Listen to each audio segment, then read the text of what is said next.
Hello kids, this is Mr. Whistler with your video discussion of the day. And since I'm gone, I recorded what I want you guys to do. Now, with your shoulder partners, I want you to talk about the French and Indian War. And here's a couple of things to discuss when you guys are talking. I want to know why it started. I want the English point of view and the French point of view, and I want to know how it started, and this has to do with George Washington, and I want to know the results of the war. So this is review. We had this lesson last week, and I want you guys to talk and see if you can remember these things we talked about. Why it started, and this is the English side of the story.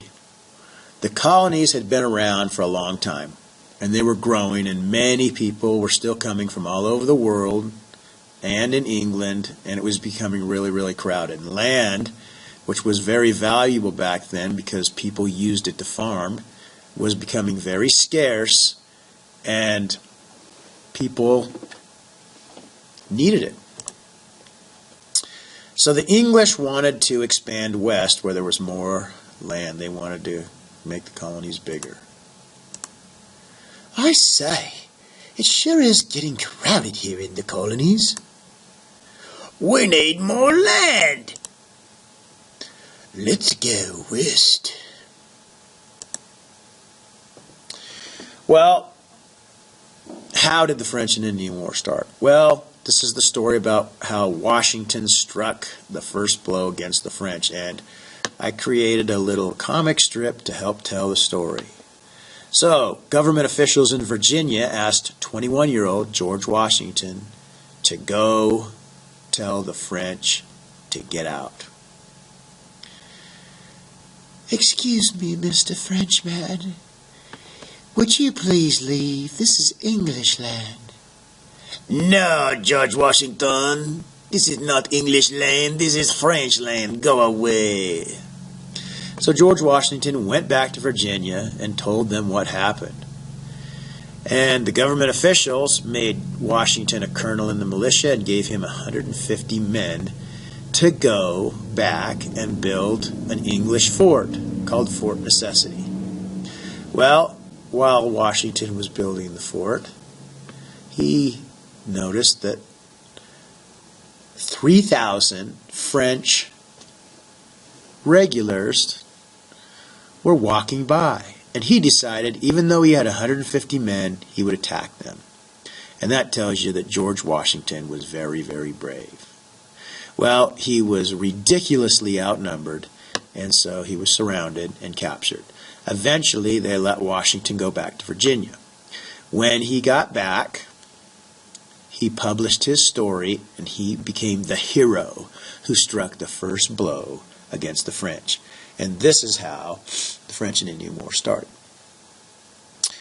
Now, the third thing I want you guys to discuss were the results of the French and Indian War and why taxes were imposed on the colonists.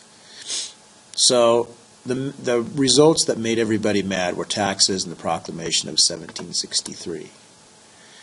But one of the results of the war was, since England won, they gained a lot of land, and the colonists liked that. Before the war, these were the British colonists. After the war, they had much more land. What did we get for winning the French and Indian War? According to this map, we got a lot of land. We like that. But after the French and Indian War, England had gained a lot of war debt, fighting that war for the past 9 years, and they owed a lot of money. Parliament decided that it was only fair that the colonists should help pay for the war since England had done it for them. So they imposed or created taxes on the colonists so they would be forced to help pay for the war. This made the colonists mad, not because of the taxes, but because they were not represented in the Parliament. This was an example of taxation without representation. We have no say, Pumpkin. How can they do this to us, my love? They're taxing us to help pay for the war. That's not right. We have no say in Parliament. That makes me mad. Since England gained so much debt after the war, Parliament thought that they should slow down when it came to people moving west and settling the land. They wanted to wait until they got some rules in place so it could be done in an orderly way. So Parliament created the Proclamation of 1763, which stopped westward expansion past the Appalachian Mountains. They knew that there were Indians on the other side of the mountains, and if people started going west just whenever they wanted, they would end up in another war with the Indians, and England just could not afford this. So they didn't want people going west. This made the colonists even more mad. We did all this fighting for the land, now we can't even go west. I'm very, very angry about the taxes and the proclamation. Well, kids, this is your video discussion of the day. And what I would like you guys to do is I would like you to use my example up on the board and take a half a piece of binder paper, and I want you to draw your own comic.